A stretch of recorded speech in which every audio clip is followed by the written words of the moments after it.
Bharatiya Janata party రాష్ట్ర కార్యాలయంలో భగీరథ జయంతి సందర్భంగా మా పార్టీ నాయకులు అయినటువంటి విశ్వేశ్వరరెడ్డి గారు, నరసింహులు గారు, మల్లికార్జున్ గారు, సాగర్ గారు అనేక మంది ఈరోజు ఈ కార్యక్రమంలో పాల్గొన్నటువంటి ఒక సగర సామాజిక వర్గాని నాయకులకు మళ్ళీ తెలంగాణ ప్రజలకు భారతీయ జనతా పార్టీ తరఫు నుంచి భగీరథ జయంతి శుభాకాంక్షలు తెలియజేస్తాను.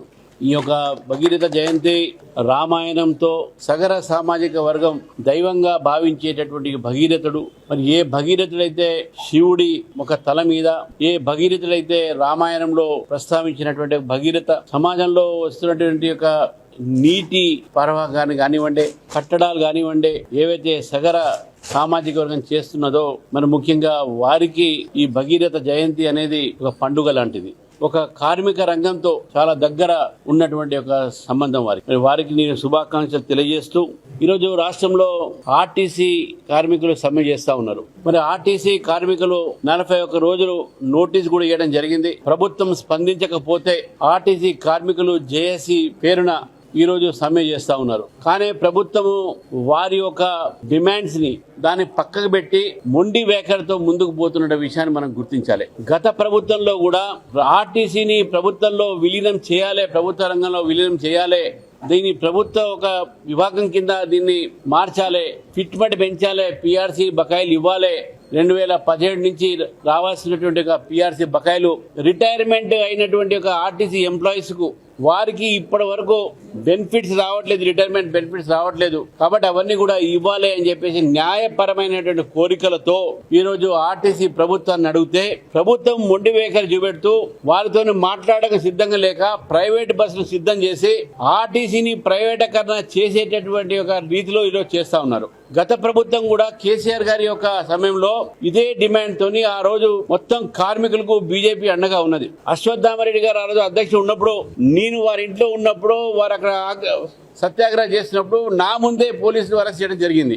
మరి ఆ రోజు కేసీఆర్ గారి యొక్క ప్రభుత్వము ఆ మొండి వైఖరితోని దాదాపు 60 మంది పైగా కార్మికులు ఆ రోజు ఆత్మహత్య చేసుకున్నారు, చనిపోవడం జరిగింది. ఆ చావులకు కారకులైనటువంటి బీఆర్ఎస్ ప్రభుత్వం అదే రీతిలో ఈ రోజు కాంగ్రెస్ పార్టీ పోతా ఉంది.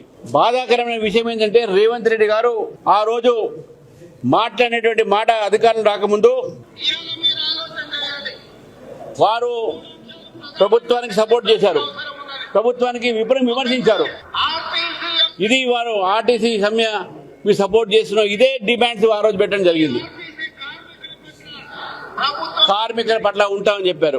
మేనిఫెస్టోలో కూడా వాళ్ళు కాంగ్రెస్ పార్టీ రాసుకోవడం జరిగింది. ఈ మేనిఫెస్టోలో కాంగ్రెస్ పార్టీ ఒక విలీనం చేస్తామని చెప్పారు ఆర్టీసీని. మరి 2.5 సంవత్సరాలు, దాదాపు 3 సంవత్సరాలు కాబోస్తుంది. ఆర్టీసీ విషయంలో పట్టించుకోవట్లేదు. ఆర్టీసీ బస్సులు కొత్తగా తీసుకురాలేదు, ఉన్న బస్సులన్నీ కూడా పక్కకు పెట్టేసి ప్రైవేటీకరణ చేసే ప్రయత్నంలో ఉన్నారు. ఈరోజు భారతీయ జనతా పార్టీ ఆర్టీసీ కార్మికులతో మేము ఉన్నాము, వారి యొక్క సమ్మెకు పూర్తిగా మద్దతు పలుకుతున్నాను. అదేవిధంగా జిల్లాలో ఉన్నటువంటి మా భారతీయ జనతా పార్టీ నేతలకు, కార్యకర్తలకు కూడా పిలిపిస్తున్నాను. ఎక్కడైతే ఆర్టీసీ కార్మికులు సమ్మె చేస్తున్నారో మనం అక్కడికి వెళ్లి వాళ్ళకి సాంఘీభావం చెప్పాలని చెప్పేసి ప్రభుత్వం దిగి రావాలి, ప్రభుత్వం వారి డిమాండ్స్ ఒప్పుకోవాలి, చర్చలు జరపాలి.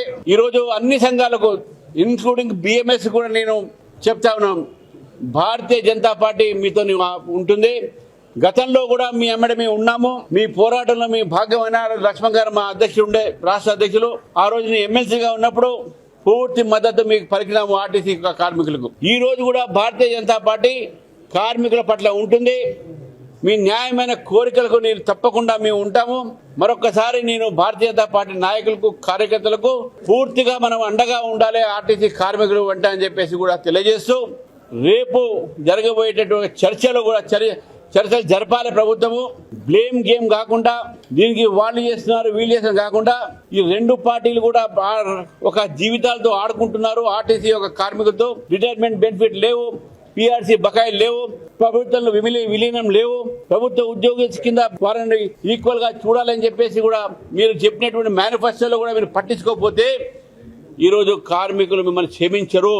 కాబట్టి కార్మికులు కూడా చెప్తున్నారు, ధైర్యంగా ఉండండి, మీ అంట ఉంటామని చెప్పేసి మీకు తెలియజేస్తూ వారి యొక్క సమ్మె తప్పకుండా సక్సెస్ కావాలని చెప్పేసి కూడా కోరుతా ఉన్నాను.